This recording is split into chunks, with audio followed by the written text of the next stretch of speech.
Okay, so this should be the last video of the gas laws or the gas unit that we're going over. So we're going to go over gas stoichiometry. Yay, stoichiometry, it's back. All right, it's always haunting us. It seems all these different math units that we go through. But basically, these calculations are going to combine two of your favorite things. The last video, so the last topic that we covered, which was your ideal gas law, and stoichiometry. Okay, so we're going to go through these. Pretty much I'm just going to give you I'm going to run through two examples, kind of point out some things, and hopefully that will do you good.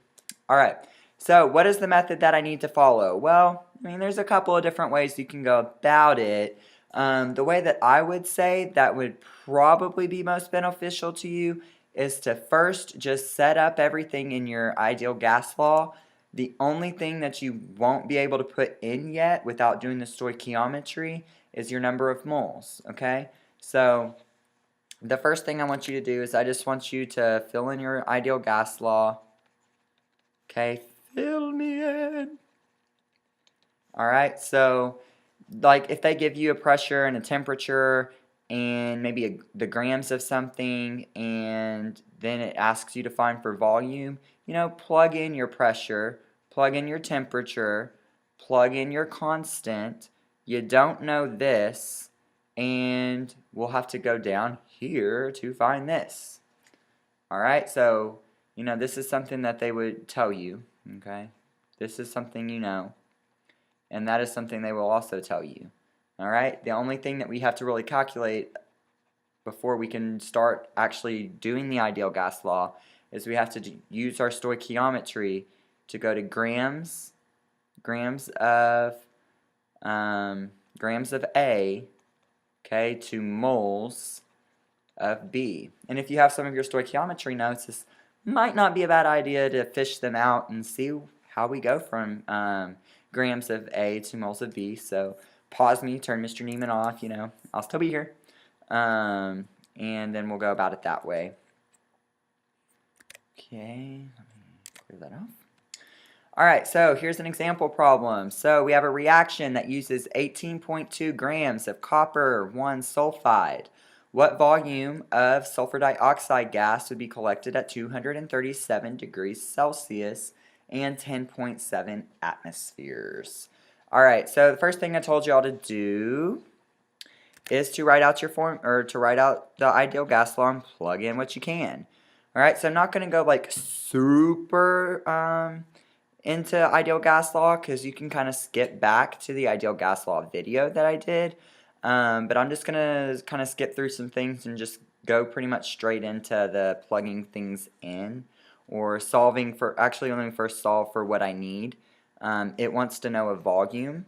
Okay, so if I rearrange my formula, and you can see how to do this in that last video, I have my volume equals my number of moles times my constant times my temperature divided by my pressure. Okay, and I can kind of plug in quite a bit of stuff already. Alright, I don't know my number of moles, but I always know my R. Okay, I always know my R, and they gave me a T. Now, they gave it to me in 237 degrees Celsius, and I could probably figure this out in my head, but, those numbers are kind of tricky looking. So I'm going to add 273 to it, and I'm going to have 510 Kelvin, okay? And I'm going to divide that by the pressure that they gave me, which was 10.7 atmospheres. So now I just need to find my moles, and here's where you might want to start pulling out your hair, because this is where a lot of y'all, I think, just kind of want to tune me out. So, make sure you're ready to listen to all that I got to say here. Alright, so they tell me that I have 18.2 grams of copper sulfide. Alright, so I have 18.2 grams of copper sulfide, but first of all, I don't want copper sulfide. I want sulfur dioxide gas. Alright, here's my sulfur dioxide gas. This is what I need. I need my moles of this. But they gave me my grams of this. Alright, so what I have to do and we're just going to assume that there's excess oxygen. The problem probably should have said that so that you know that there's not a limiting reagent or anything, but let's go ahead and just start this problem. And if you remember, I tell you that the first thing we do is write out what you know. What do you know? You know that there's 18.2 grams of copper 1 sulfide. Okay, so that's my formula for copper 1 sulfide. Okay, my next step is to drop my units. So I bring down my units, grams of copper sulfide. Okay, so now my grams of copper sulfide down here. All right, from grams, I'm just going to go to moles of the same substance. So grams of A to moles of A. All right, so I'm not going to put in any numbers yet. I'm just going to kind of, you know, cross out my units, make sure I can get to moles of sulfur dioxide. Then down here I'm going to bring down my units again, moles of copper 1 sulfide. And I'm going to cross my mole bridge. Okay, I'm going to cross my mole bridge and I'm going to go to moles of sulfur dioxide. So that's all canceled out and I'm left with moles of sulfur dioxide. And that's what I need to plug into my ideal gas law formula. Okay, so now what I have to do is I have to figure out what numbers exactly are going to go into all this. Okay, well, what relates grams to moles? Okay, I think that I had an example of where I had to do this in the last one, but this is a molar mass, so I have to look at my molar mass. So I'm going to go to my handy dandy periodic table here, and I'm going to say, well, I have 2 coppers, and my atomic mass of copper is 63.5. Okay, so I'm going to say 63.5, and I have 2 of them. Okay, and then I'm going to add my 32 that's contributed by my 1 sulfur. Okay, so I have about 159 grams is my molar mass. So that's going to what relates my grams to moles. Now, what relates my moles to moles here? Okay, so here's where I had to go to my balanced equation and look at my coefficients.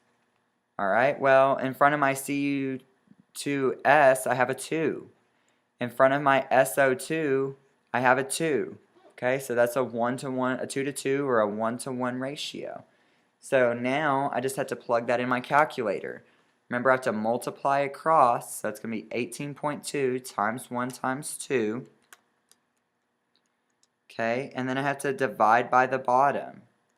So divided by 159 times 2.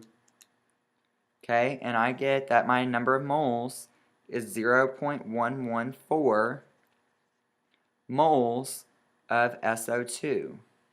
Okay, so let me just double check myself. So now I can plug that in for my N, because that's going to be equal to my N up here. So if I say 0.114 moles, start crossing out these deadgum units here. And I'm left with liters, a good sign, because I'm talking about a volume here.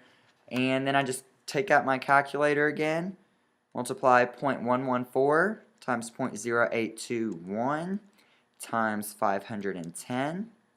Then I'm going to divide that by my pressure, 10.7, and I get that my final volume here is 0.446. And when I'm looking at my significant figures, that looks good. So I'm going to say it's 0.446 liters. And that is how it's done. Alright. Hopefully I didn't make any mistakes and I just made a fool of myself and said that. But yeah, anyway. Let me do one more example. We'll see what the next example that I put on here is. Okay, so I have wet mass of calcium sulfite must have been present initially to produce 14.5 liters of SO2 gas at STP.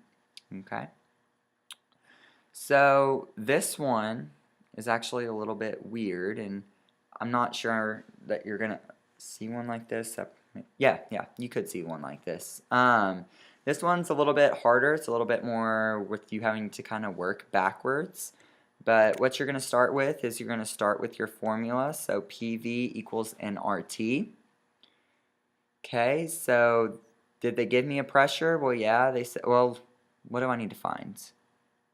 Okay, so I'm finding mass, so I'm going to have to actually find my moles. So this one is a little bit backwards. So to solve for N, okay, my N is going to be PV over RT. Okay.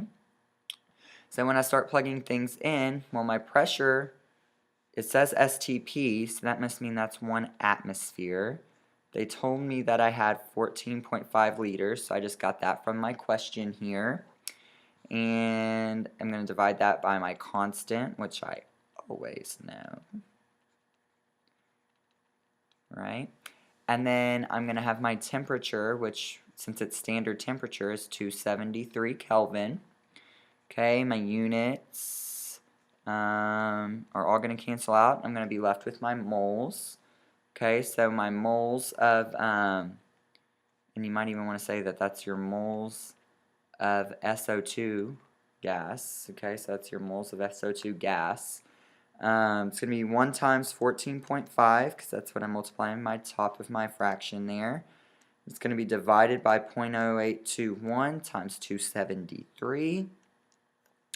And you get 0.647 moles of SO2 gas. Okay, so now what I'm going to do is I'm going to go to my stoichiometry. Okay, so this one it's not quite the same stepwise, because I can do the whole ideal gas law problem and then move on to stoichiometry. Okay, so I got 0.647 moles of SO2. Well, what am I trying to get to? What does it tell me? Well, it wants me to get to mass of CaSO3. Okay, so first thing I need to do is drop down my units. So I have moles of SO2. Well, if I want to get to CaCO3, I'm going to have to cross my mole bridge. So I'm going to say moles of CaSO3 of calcium sulfite. Alright, so those units are canceled, but my answer doesn't want moles. Okay, it wants mass. Let me double check myself, yeah. Alright, so I'm going to bring down my units. Okay, if I don't want moles of that and I want mass of that, so I better put a mass unit, which is grams. Alright, so my moles are going to go. Now I can start plugging in my numbers. Alright, so how many moles, according to my balanced equation, are there in CaSO3? Okay, so this is already balanced. I have a 1 there. In front of my SO2, I have a 1 there. Okay, and then what is my molar mass of calcium sulfite? Well, I'd have to figure that out really quickly for y'all. Should be 120. So basically, because there's a lot of 1s up there, it's just going to be this 647 times 1 times 120 divided by 1. So 0.647 times 120 is 77.6 grams of calcium sulfite. And that's how you work that problem. More than likely, I don't think you're probably going to see that problem from me, but, sometimes I just feel, a little bit sinister, so you might see that. And plus, it's kind of a good review kind of there, of stoichiometry and ideal gas law problems. But you'll see a couple of problems like this on your test over gas laws. That's pretty much it, and that's it for the gas unit. So, time-wise, I got here at about 6 this morning, and I am leaving, or I'm shutting off this video at 6:30. So it's been a pretty long day, so hopefully I didn't make too many mistakes in my video. If I did, just let me know. That way I can address those in class and, come with your questions.